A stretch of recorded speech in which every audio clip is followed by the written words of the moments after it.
Well, hello, I am Samantha Maxey, Director of Community Relations for Fulton County Schools, and I am here today with Chief Academic Officer Clifford Jones and Chief Talent Officer Ron Wade.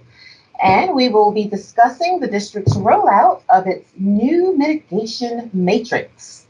So Cliff, we'll start with you. What exactly is the mitigation matrix? Well, thank you, Samantha. The mitigation matrix really is a combination of practices that we've put into schools since March of 2020.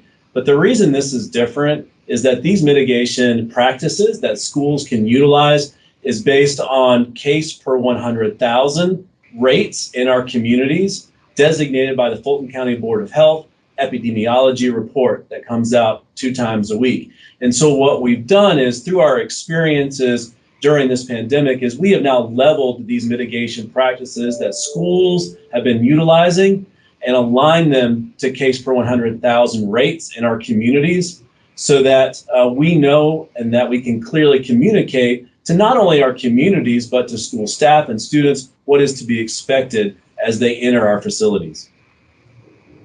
Excellent.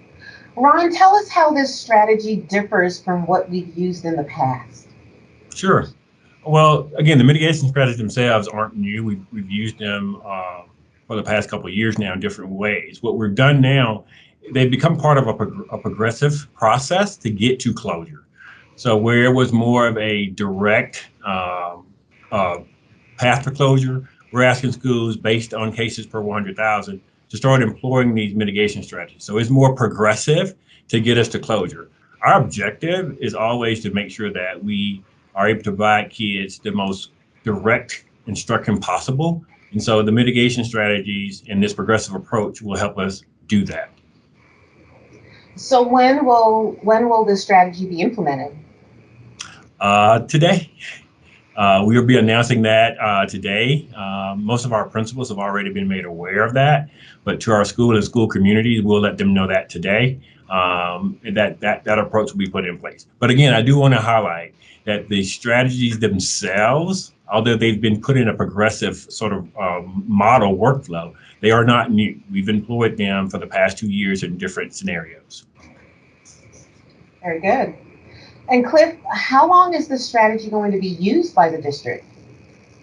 So when we look at the progression of not only these practices, but of how the community and Board of Health have been tracking cases per 100,000, we can see that this mitigation matrix can be used indefinitely based on how the cases of COVID are trending, not only in the 13 municipalities, which are tracked in Fulton County, but also just, in terms of nationally. We can say with all degrees of certainty that we have a plan that is clear, that's based on the data that we're receiving, which is now informing our actions. And that philosophy is a leadership philosophy that we are now bringing forward and representative in this mitigation matrix. Excellent. And Sam, I'll add to that. Although we are absolutely responding to the crisis we're currently in, at the same time, we're trying to take some of the things we're doing and seeing how they could become part of a long-term strategy. Because, I think we all can sort of agree that COVID will probably be with us for a long time. Maybe not as critical, maybe not we might not be in such a crisis as we're in right now. But COVID will be with us for a long time. So having an infrastructure and long-term sustainable strategies will help us to be able to respond and react in a more efficient way when we have situations or spikes of COVID. And I think this metric gives us a tool that we can use almost indefinitely, like Cliff said. Very good. Well, Ron, Cliff, thank you so much for your time today. But everyone, for more information about the mitigation matrix, please visit our website at fultonschools.org/coronavirus. Thank you. Thanks, guys.